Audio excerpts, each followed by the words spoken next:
Convidamos para proferir a palestra magna o ministro de Estado da Advocacia Geral da União, ministro Jorge Rodrigo Araújo Messias.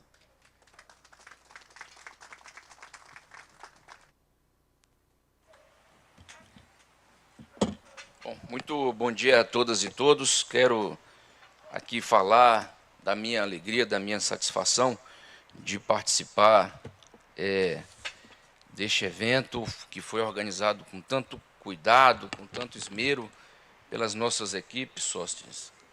Aqui também preciso agradecer a doutora Leila, minha chefe de gabinete, que junto a teu time ajudou a organizar tão bem este evento, e um evento tão oportuno e um período tão oportuno para o mundo. O Brasil, como vocês sabem, vai sediar a COP30 e nós estamos há alguns meses nos preparando como governo para que este evento seja um evento importantíssimo, não só para o Brasil, mas para o mundo, sobretudo diante do quadro que nós vivemos num cenário global complexo e desafiador.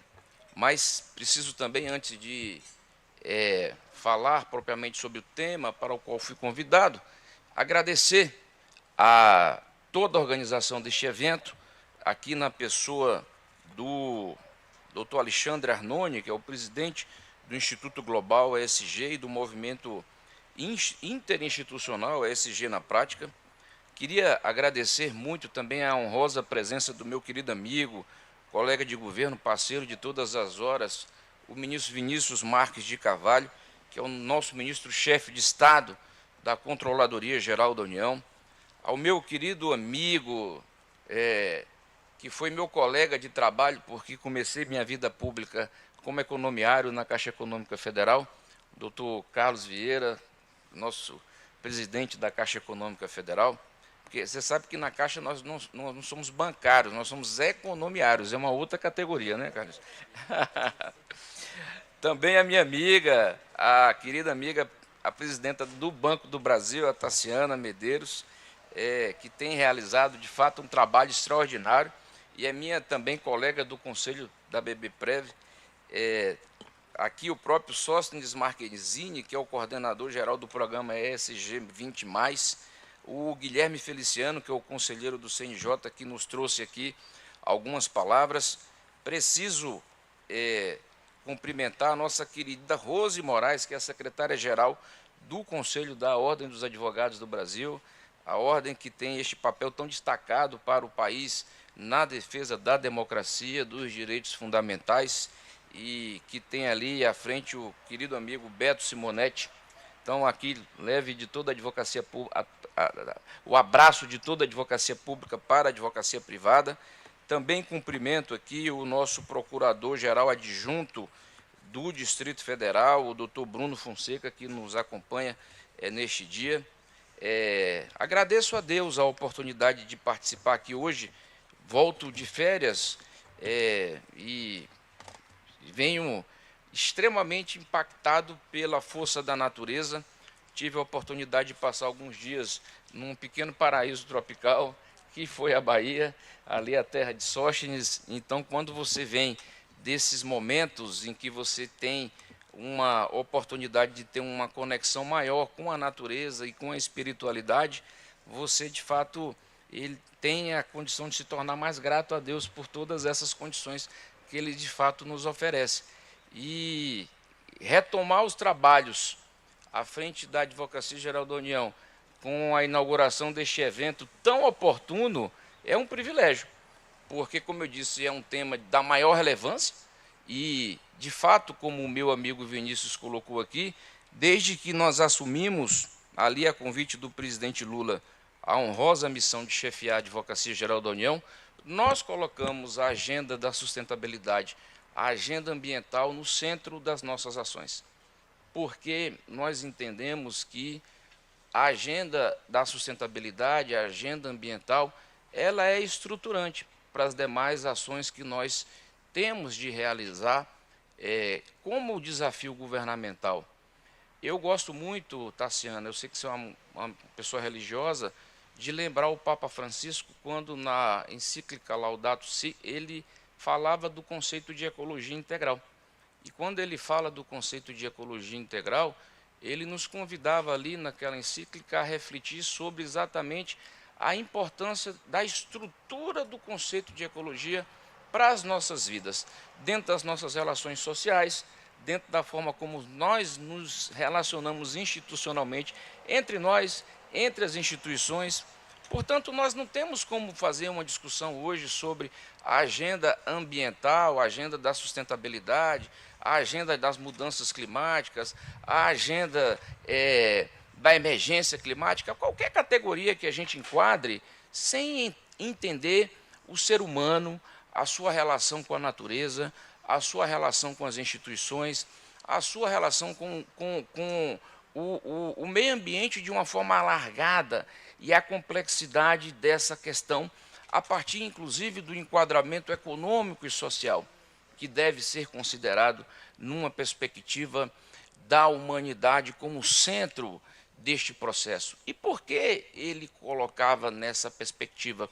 Porque se nós estamos hoje falando de um desafio de mudanças climáticas que nós temos que dar conta, de adaptações a essas mudanças climáticas na era do desenvolvimento sustentável, é porque nós reconhecemos que essa emergência climática ela tem um homem como centro e o causador de todos esses elementos. Vivemos na era do antropoceno há mais de 200 anos, desde a Revolução Industrial, em que a intervenção humana ela colocou de uma forma muito clara uma pressão descomunal na nossa terra. E, recentemente, eu vi uma matéria do Financial Times dizendo que acabou agora em julho, há 2 semanas atrás, os recursos minerais que o homem poderia tirar durante o ano para fazer frente às suas necessidades. Ou seja, nós estamos no meio do ano e o nosso modo de consumo, a nossa forma como nós nos relacionamos com este meio ambiente não dá conta de oferecer os recursos naturais necessários. Mas por que isso? Porque, de fato, o homem ele se coloca dentro de uma condição de vida, na sua interação com este planeta, na perspectiva de extrair os recursos naturais, de uma forma não civilizada. E por que não é civilizada? Porque nós estamos extraindo muito mais do que o nosso planeta pode oferecer. E aí nós temos que refletir exatamente para onde nós queremos ir. Qual é o rumo que nós queremos tomar nessa condução da nossa relação como seres humanos com a Terra. O Papa também citava muito o conceito da casa comum. E este conceito da casa comum é muito importante porque ilustra bem a complexidade desse tema. Todos nós vivemos no mesmo ambiente. E se este ambiente ele está poluído, nós sentiremos os efeitos da mesma maneira. Não adianta nos escondermos e acharmos que os efeitos dessas mudanças climáticas não nos atingirão. Por algum tempo, houve a ilusão de que alguns estariam na área externa, outros estariam na área interna, e que os estariam na área interna desta casa comum estariam protegidos.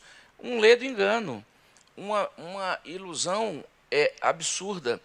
E, infelizmente, os eventos climáticos extremos que nós estamos a testemunhar, principalmente nos últimos meses, demonstram de forma muito clara essa realidade, Carlinhos. Eu cito sempre com tristeza, e aqui eu destaco o papel que tanto a Caixa quanto o Banco do Brasil, como bancos públicos tiveram no resgate à tragédia climática que se abateu no Rio Grande do Sul no ano passado. Muito obrigado. Obrigadíssimo. Porque falar também sobre a agenda de ESG é também falar sobre gentileza. Muito obrigado por essa gentileza, querida. Isso é algo que nos convida a refletir de uma forma prioritária, porque, veja, aquele evento do Rio Grande do Sul não poupou rico, não poupou pobre. Todos foram atingidos de uma forma brutal. Evidentemente que nós não podemos desconsiderar, dentro deste recorte, a questão do racismo ambiental, que também afeta de forma desproporcional os mais vulneráveis, os mais pobres, mas não poupa os ricos.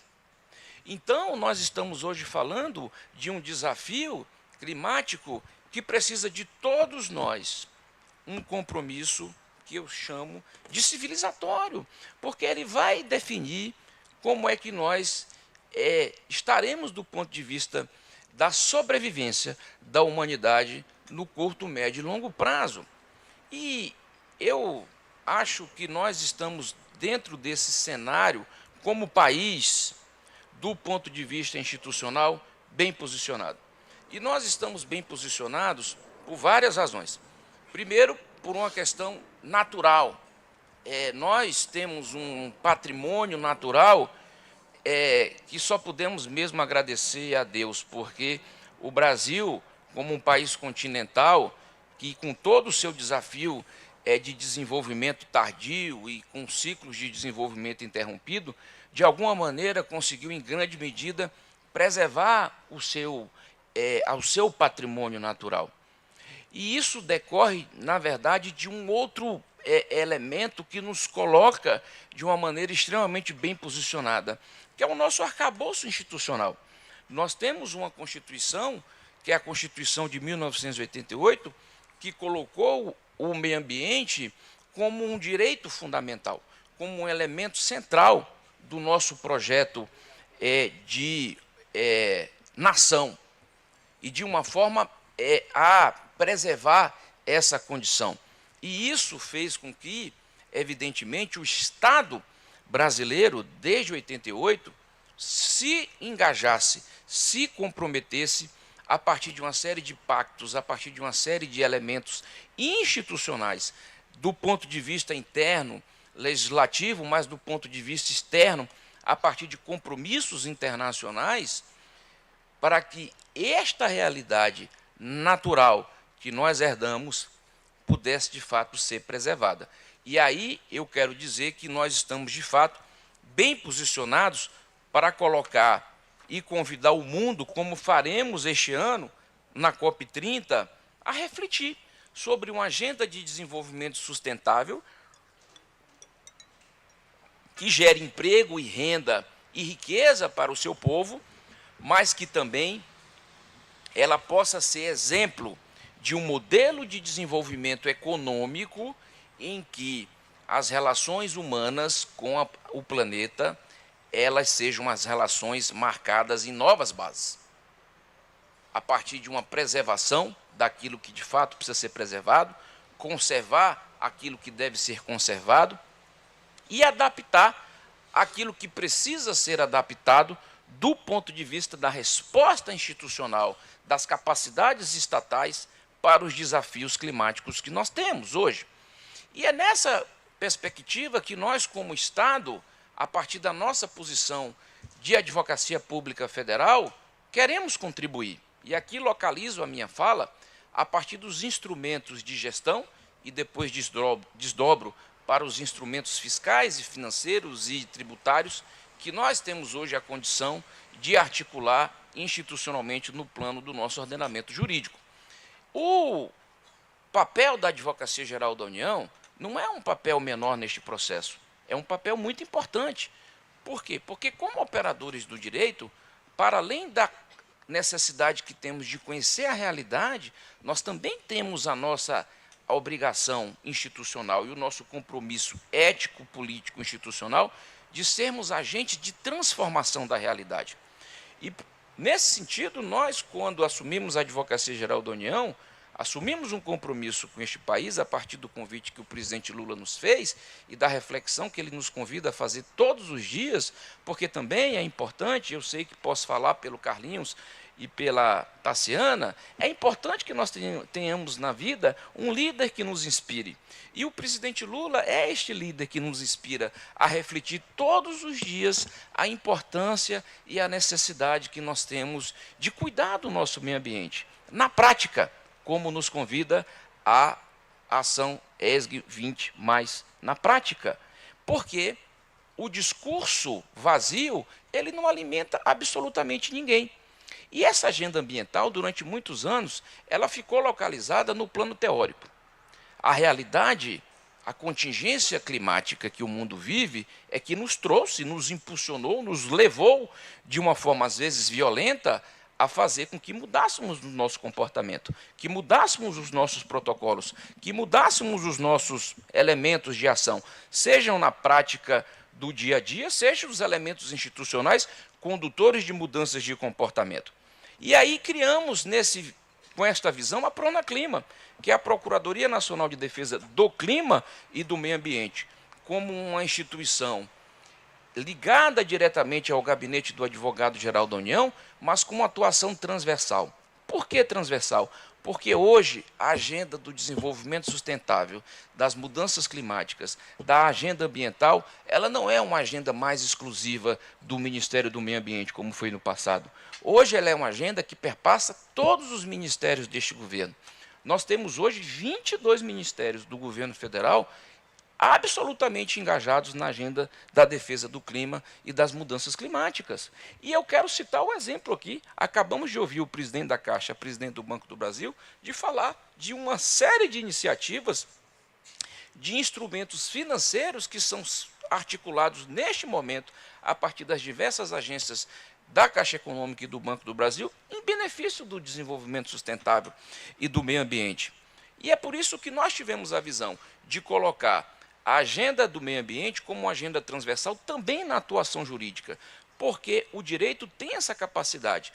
Nós temos, como advogados públicos federais, que oferecer as condições jurídicas dos marcos legais e institucionais para que os nossos gestores tenham as condições necessárias de fazer as transformações que a agenda nos coloca, que o desafio da humanidade nos coloca. Mas isto não é só. Como disse, vivemos eventos climáticos extremos, e estes eventos climáticos extremos decorrem exatamente desse modo de produção, deste modo de relação econômica, sobretudo, que a humanidade passou a ter com o planeta Terra. Portanto, também é preciso mudar este comportamento do ser humano e da forma como nós produzimos com os recursos naturais. Mas de que forma isso é feito?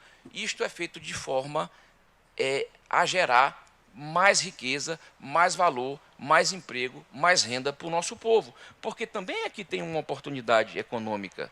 E é isso que eu queria trazer para vocês. Nós conseguimos avançar em 2 anos e meio, dentro de uma agenda dialogada com o Congresso Nacional, com a sociedade, a partir de uma reforma tributária muito bem coordenada pelo nosso ministro da Fazenda, Fernando Haddad, em que nós temos hoje condições, instrumentos para transformar instrumentos tributários, instrumentos fiscais em potências de transformação de comportamentos humanos. E aqui eu sinto sempre o exemplo trazido pela própria Caixa Econômica e pelo próprio Banco do Brasil. Instrumentos financeiros também são instrumentos de política. Você pode conduzir e modelar comportamentos a partir dos incentivos que são criados. E, portanto, na perspectiva da criação desses instrumentos, como nós temos o Fundo Clima, como nós temos o Fundo Verde, como nós temos o Fundo Amazônia, nós podemos fomentar, induzir novos comportamentos. Eu lembrei aqui que nós vamos sediar a COP30. O mundo está sendo convidado a visitar a riqueza que nós temos na nossa floresta amazônica. O Brasil, junto com a Indonésia e Congo, ele detém mais de 80% das florestas tropicais do mundo. É uma riqueza que não se reproduz, é uma riqueza que não se transporta. O Brasil ele tem o potencial de ser a Arábia Saudita do carbono. E eu sempre brinco que isso é uma riqueza em si, porque hoje este elemento de preservação ele está sendo olhado pelo mundo. E eu quero dizer que, embora vivamos uma quadra muito complexa do ponto de vista geopolítico, o elemento civilizatório da sobrevivência humana ele se impõe, porque ninguém pode esconder a tragédia climática que se abateu no Texas e que ceifou milhares de vidas recentemente. Ali também ricos e pobres foram indistintamente alcançados. Portanto, se tem um elemento que não cobra tarifa e alcança a todos indistintamente, é o elemento da tragédia climática. E é isso que nós temos que ter noção. Não adianta nos escondermos entre mundo desenvolvido, subdesenvolvido e desenvolvimento, centro, periferia, qualquer outro conceito econômico que a gente queira reportar do ponto de vista da visão econômica do desenvolvimento. O que nós temos, na realidade, é um quadro trazido pelas mudanças da natureza que foram causadas pela intervenção humana, que vai alcançar todos nós. Portanto, isso exige de todos nós uma mudança de postura.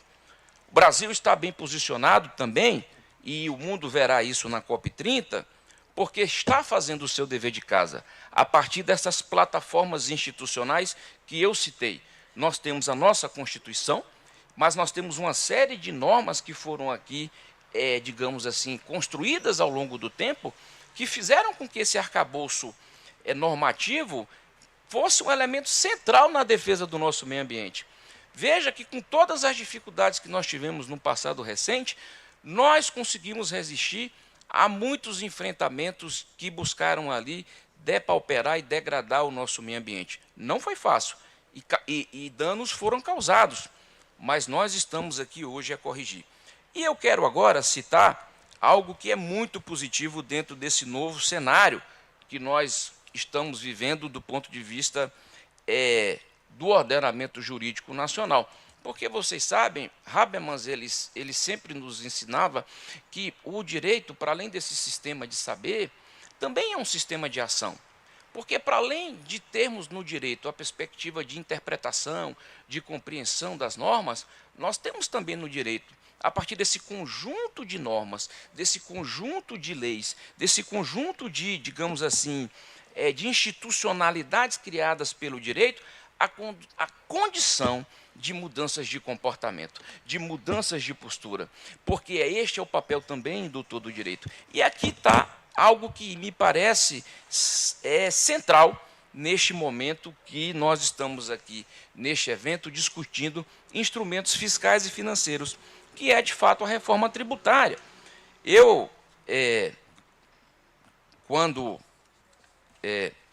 participei, junto com o meu time, ajudando ali a equipe do ministro Fernando Haddad a modelar a discussão da reforma tributária, nós tivemos a condição de auxiliar naquilo que eu digo que é mais relevante dentro do ponto de vista institucional, do que nós compreendemos de justiça fiscal, que a nova tributação trazida pela reforma recente vai trazer, que é uma perspectiva de realizarmos justiça ambiental a partir da justiça tributária. Porque nós temos hoje elementos modernos que a reforma tributária nos oportunizou e temos que saber acessar e acionar esses mecanismos de uma forma muito inteligente. E aqui eu quero citar o imposto seletivo, como este elemento, como este instrumento de justiça fiscal, numa perspectiva de estímulo à preservação ambiental. Como vocês sabem, a emenda constitucional número 132 acabou por modelar esta figura, e aqui está muito na moda a discussão, aqui está o Breno, que é um grande tributarista, está na moda essa discussão sobre extrafiscalidade, sobre fiscalidade, a natureza dos tributos, né? Inclusive questões que a gente tratou recentemente, mas aqui nós temos um exemplo de uma tributação que tem esse caráter extrafiscal, que é um imposto seletivo. E nós temos como induzir comportamentos ou atuar buscando omissões de condutas a partir exatamente da tributação. Porque aquilo que for relevante do ponto de vista da sobrevivência humana, há de se ter incentivos. Aquilo que não é relevante ou aquilo que causa danos, não só a questão da saúde, como também ao meio ambiente, há de se ter pedágio, há de se ter uma penalização por isso. Porque nós queremos o quê? Eliminar, nós queremos desestimular essas condutas. E é importante que a gente tenha a capacidade de manejar bem esses instrumentos, nessa perspectiva de utilizar a tributação de uma forma inteligente, estratégica, na defesa do nosso meio ambiente. Portanto, nós temos aqui a oportunidade de, a partir de critérios técnicos bem definidos, modelar, de fato, esse tipo de tributação. Agora, temos outros elementos, e eu gosto muito de citar aqui, algo que tem sido, na minha vida, na vida da Advocacia Geral da União, extremamente positivo. Nós tivemos, Carlos, a experiência dentro da advocacia pública, a partir do trabalho desenvolvido pela Procuradoria-Geral da Fazenda Nacional, de realizar diversas transações tributárias, algo que nós não imaginávamos fazer há pouco tempo. É muito recente. Nós estamos, durante 5 anos, discutindo esse instrumento que é moderno, que ele é necessário, mas também que ele é desafiador. Agora, para além de ser um elemento em si, que tem uma potência própria dentro de uma perspectiva de conciliação, de redução da litigância, nós temos um ganho extraordinário, que é a possibilidade de, nessas transações tributárias, está aqui a nossa Procuradora-Geral da Fazenda Nacional, a doutora Annelise, de colocar o elemento ESG. E aqui nós podemos cobrar as empresas, os contribuintes que conosco transacionam, compromissos e protocolos adicionais com a agenda da defesa do meio ambiente, da social e da governança, que é algo que nos parece extremamente inteligente e oportuno nesse contexto. E aí eu preciso citar, mais recentemente, a legislação do PATEC, que incluiu claramente instrumentos muito mais, digamos assim, ousados, para que nós possamos direcionar esses recursos da transação tributária para uma agenda de transformação energética do nosso país. Porque a transformação energética, ela é fundamental nesse contexto. Nós sabemos que o Brasil, do ponto de vista da sua geração de energia, tem um grande diferencial, que é, de fato, você ter, dentro de todos os países que discutem com seriedade o tema da agenda ambiental, nós temos uma matriz essencialmente limpa. Mas nós temos que reconhecer que a metade das nossas emissões, ela decorre do desmatamento ilegal. E esse é um desafio que nós temos como sociedade, porque o desmatamento ilegal, veja, nós aqui não estamos a condenar o desmatamento que é previsto, que é possível dentro de uma perspectiva legal, mas aquilo que é feito à margem daquilo que a legislação estabelece, só isso representa 50% das nossas emissões. Então, se nós dermos conta de zerar o desmatamento ilegal, nós estaremos já dando um bom passo para o cumprimento das nossas metas, dos nossos compromissos, principalmente no Acordo de Paris, que recentemente foram renovados e atualizados já no governo do presidente Lula. E aqui a gente precisa olhar, doutora Tereza, para esses instrumentos, porque, como eu disse, o direito, citando Habermas, ele cria essas condições, ele cria as condições de construção dos instrumentos necessários para a mudança de comportamentos, para a indução de condutas, para a construção de novos caminhos. E são caminhos, que eu quero dizer, caminhos de vida, e não são caminhos de morte. Porque hoje, se nós não fizermos nada, o caminho que nós estamos seguindo é o caminho da morte. A morte da humanidade. E este preço ele está contratado, porque os dados científicos estão aí e não nos deixam mentir. E se os dados não nos deixam mentir, a realidade que se põe, ela também não nos deixa mentir, porque sentimos todos os efeitos das mudanças climáticas. Então, eu quero dizer que nós temos hoje, dentro do nosso arcabouço jurídico, uma série de instrumentos fiscais e financeiros que estão sendo colocados e manuseados de forma inteligente pelo Estado para a indução de novos comportamentos. o imposto seletivo, que é uma oportunidade que se abre com clareza dentro da reforma tributária, é uma oportunidade ímpar que nós não podemos desperdiçar. Também eu preciso citar que recentemente o presidente Lula assinou o decreto do IPI Verde, estimulando a aquisição de veículos que tenham de fato a condição de oferecer uma maior eficiência energética e uma menor redução de gases, e uma maior redução de gases de efeito estufa, da mesma maneira que penaliza aqueles automóveis que não têm esse compromisso de eficiência energética e que emitem muita poluição, porque nós não queremos. E essa é uma opção que a gente tem condição de fazer como sociedade. Nós temos que ter este compromisso ético e político como sociedade de dizer que nós temos um compromisso, sim, do ponto de vista internacional, com os nossos pares dentro do Acordo de Paris, e que nós vamos cumprir, porque o Brasil é um país que cumpre seus compromissos. O Brasil é um país que respeita os seus aliados. O Brasil é um país que tem uma tradição histórica de ser líder na defesa do meio ambiente e do clima. E nós não vamos abrir mão desses compromissos, porque são compromissos que forjaram a nossa própria sociedade. E isso é o que inspira hoje todos os nossos líderes. Seja o nosso líder, presidente Lula, que está hoje à frente do Executivo Nacional, seja a mim como advogado-geral da União, ao Carlos como presidente da Caixa, a Taciana como presidenta do Banco do Brasil, da mesma maneira como tenho certeza que todos os nossos colegas que estão ali hoje à frente dos ministérios tem este compromisso.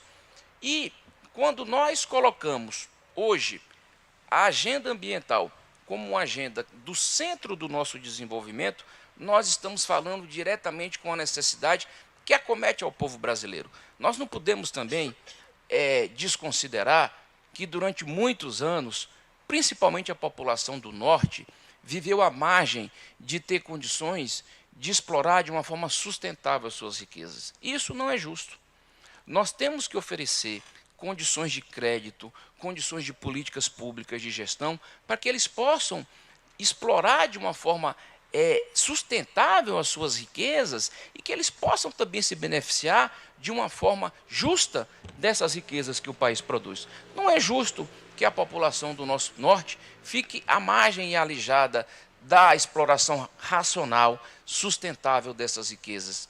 E nós, como país, temos hoje a condição, que é uma condição extraordinária, de receber o mundo inteiro, em novembro, em Belém, e mostrar ao mundo o que nós estamos fazendo como sociedade, como país, para dizer com clareza que meio ambiente é vida, meio ambiente é oportunidade. E que nós não podemos encarar a questão do desafio da sustentabilidade como um problema, mas sim como uma oportunidade, e é uma oportunidade que nós temos porque, repito, fizemos o nosso dever de casa, e agora nós estamos bem posicionados para nos beneficiar dessas, digamos assim, lições que o Brasil fez, principalmente nos últimos 2 anos e meio. Portanto, eu queria desejar, Sóstenes, a você, a toda a organização do evento, aqui, um dia extraordinário. Sei que terão oficinas, workshops que estão sendo aqui já preparados para fazer uma discussão muito mais, digamos assim, prática com os nossos advogados, com os advogados também privados, com todos os operadores de direito aqui que foram convidados. É muito importante que deste trabalho conjunto, firmamos agora há pouco um acordo de cooperação, possam sair experiências, porque essas experiências elas poderão ser replicadas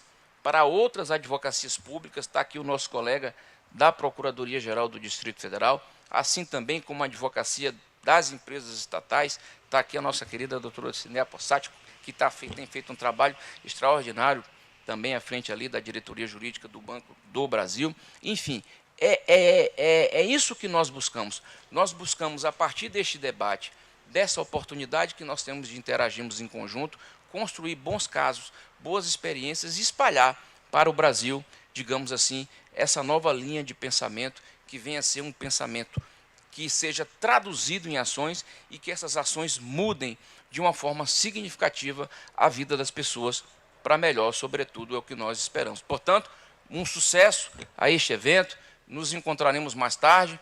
Eu sei que tem uma série de ações programadas durante o dia E meus parabéns, mais uma vez, à organização deste evento. Muito obrigado. Agradecemos o senhor ministro. Neste momento, desfaz o dispositivo de honra. Convidamos as autoridades a se posicionarem para um registro fotográfico.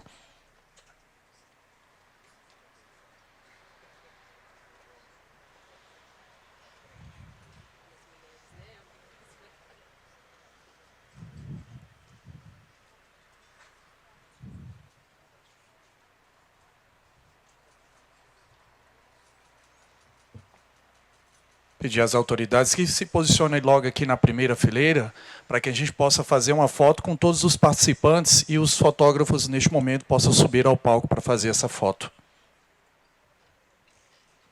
Pedir aos convidados que possam se levantar neste momento, podem sair dos seus lugares e ocuparem o corredor central.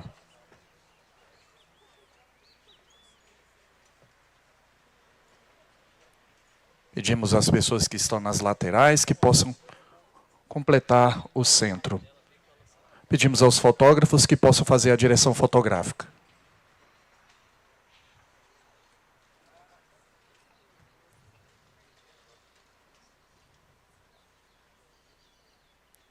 Vamos lá?